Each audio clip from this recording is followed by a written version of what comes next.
are proud to present Drs.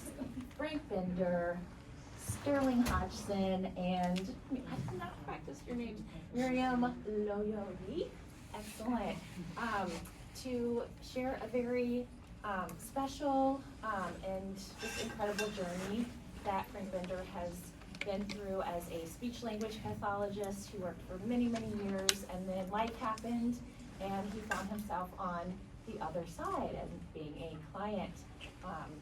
And so we're gonna learn about his story and lessons learned, and hopefully give y'all some takeaways and things to think about as you're working with clients and families, and just appreciating the journey that they're going through as a person and not just a client.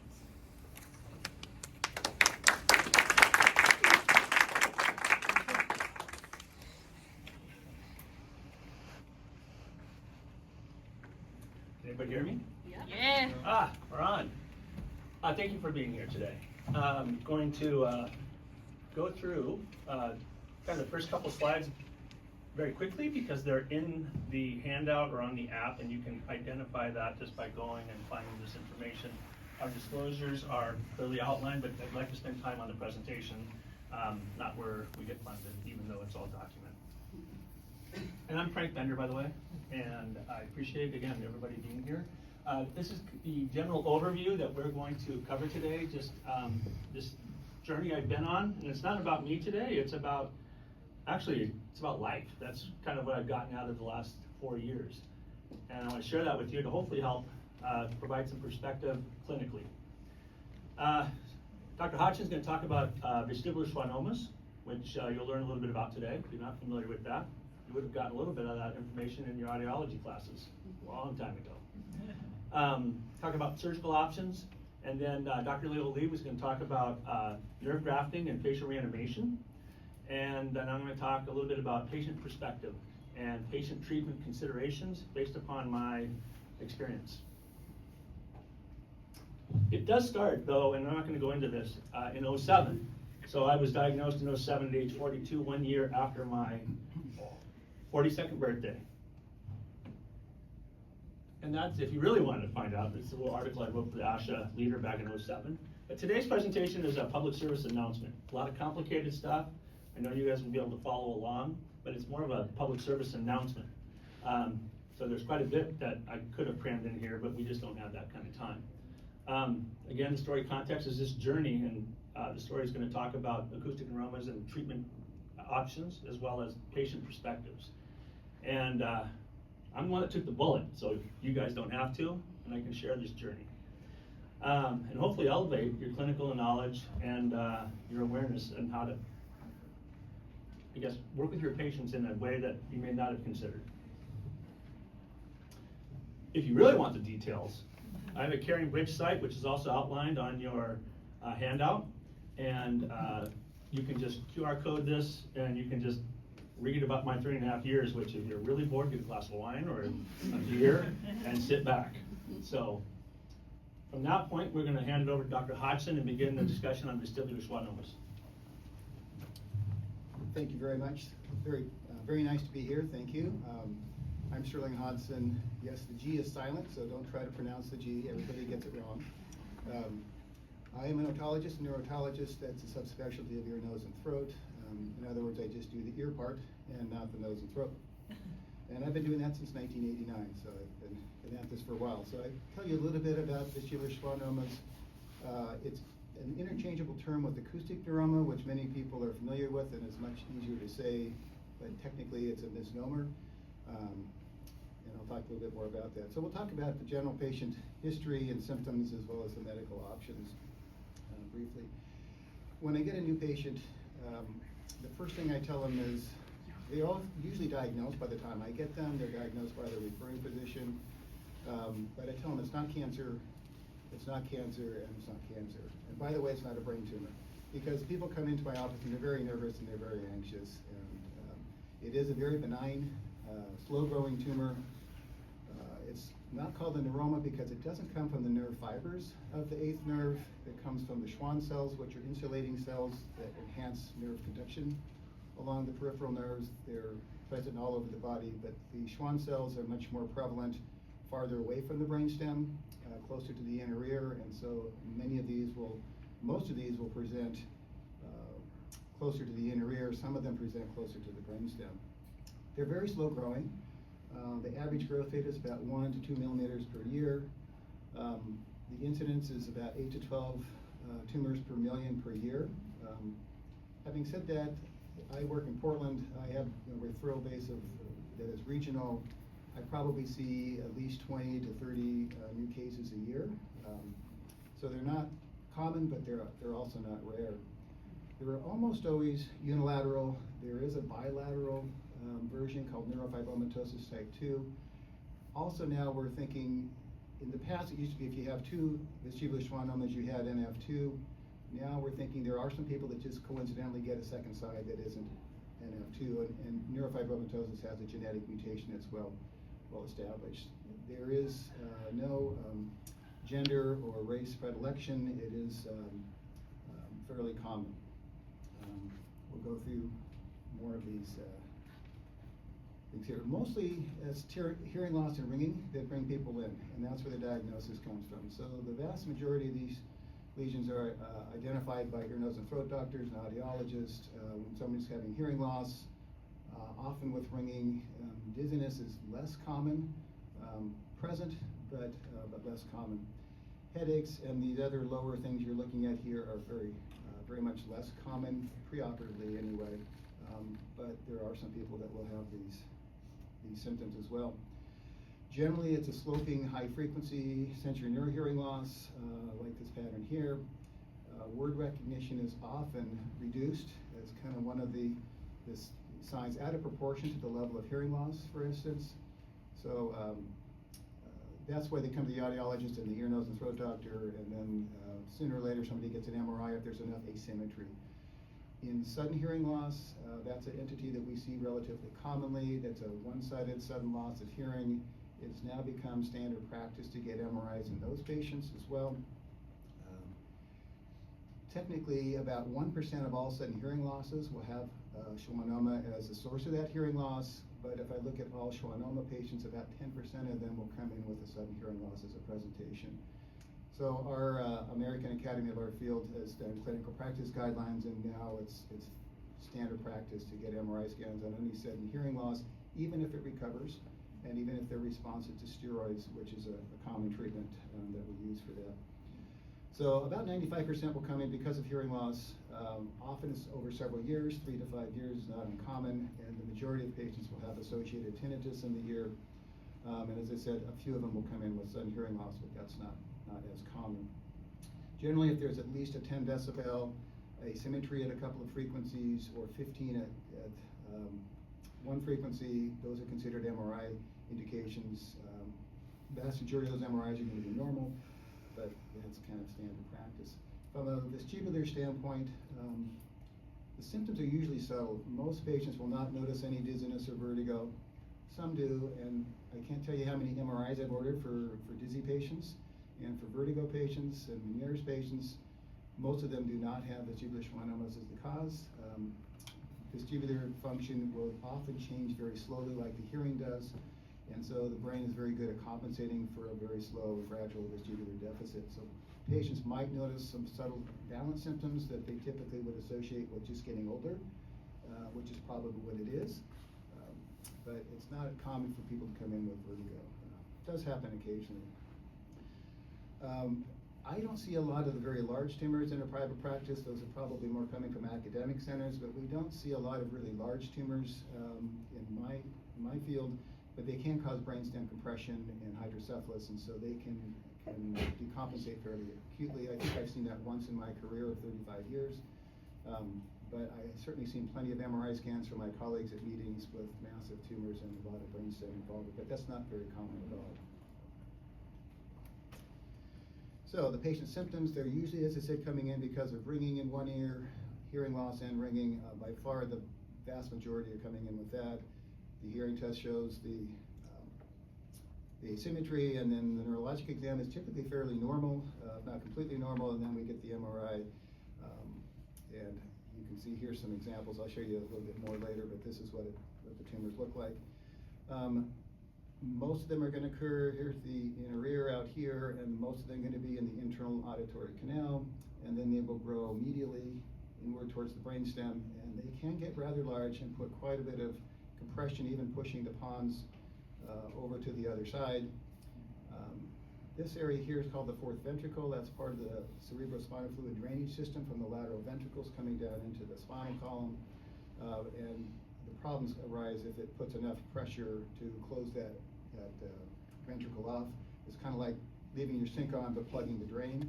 The water has to go somewhere, and so that's where you would get hydrocephalus. But again, that's not very common. Most of these arise out here, as I said, by the inner ear, and so they'll cause symptoms earlier at a smaller size. So most of them will be in that internal auditory canal. They're already getting hearing loss from nerve compression against the bony wall of the internal canal. Occasionally, we'll get tumors that start out in this space. It's called the cerebellopontine angle. The cerebellum is here, the pons is there, and there's this angle, and if they start out there, which is less common because there's fewer Schwann cells there, they can grow to be fairly large before they cause any significant symptoms. So some people will come in with a 2.5, 3 centimeter diameter tumor in that space and have either very little hearing loss or no hearing loss even. They'll have had a scan for some other reason, for instance. But that's definitely more the exception than the rule. MRI is a treatment of choice. You can see these on a contrast-enhanced CT, but it's not common. They have to be at least typically 1.5, 2 centimeters to pick up on a CT. But MRI is very, very sensitive. This is called a T1 image, and in this case, there's a gray area here that's a very similar color to the tissue of the brain. When we give them gadolinium enhancement, these tumors will avidly enhance, and it turns into that. On a coronal view, you'll see this one is not touching the brainstem, but this is the brainstem here, and that's typically where they're going. This is also, this is called the T2 image, and in this, the CSF is bright, and you can see that there's a dark area here. If there's a mass, we call that a filling defect. There's no fluid there because there's a structure compared to the right side here where there's plenty of CSF, and this is the fluid within the labyrinth itself. And you can see this will pick up the contrast on both the axial and coronal views. Because these are slow-growing lesions, there's always plenty of time for the patient to decide how they're going to manage this. So observation has actually become a much more commonly used technique in this country in the last decade or so. I would say when I started my career back in the late 80s and early 90s, we pretty much operated on all of these because it's a tumor, right, and you got to take the tumor out. But now we know the natural history is such that you can watch these tumors in many cases. The other treatment options are radiation or surgery, and we'll talk about that in a minute. But the key factors are going to be patient age. If I have a patient that's 75 years old and has a small tumor that's growing 1 millimeter a year, we're not going to really do anything with that. Conversely, if I have a 35-year-old with a pretty large tumor and some brainstem compression, it's not likely we're going to sit on that either.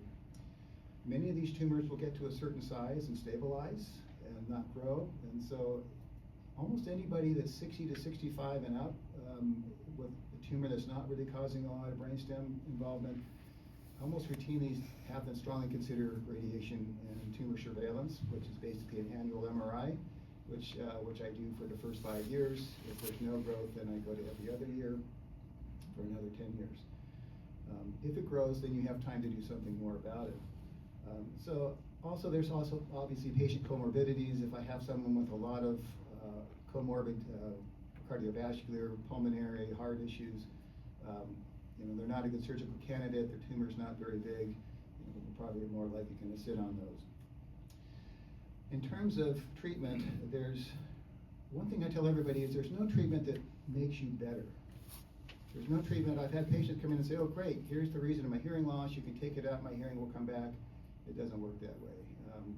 Hearing preservation with surgery is something we've worked on for 25 years, and it's sometimes successful, but there's nothing that makes the hearing better, and many times the hearing is lost.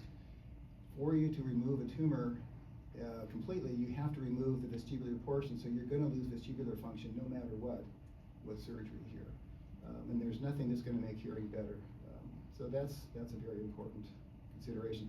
Facial nerve is kind of our biggest issue because people can live with hearing loss in one ear. It's not great. A lot of loss of sound localization, trouble understanding in groups and background noise. Sometimes there's a lot of tinnitus in the ear. But people can live with it. It's not disabling for them.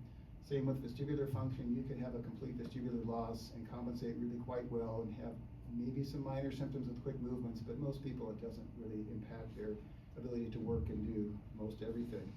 Facial nerve is a much bigger issue for us. It's always our top priority in treatment, and Dr. Bender will talk more about that. From a surgical option, we have 3 ways to get at the tumor. We have what's called the translabyrinthian approach. It's kind of one of my favorites. It just means you go in behind the ear and through the mastoid, and you go right through the labyrinth. So we remove all 3 semicircular canals, the vestibule of the inner ear.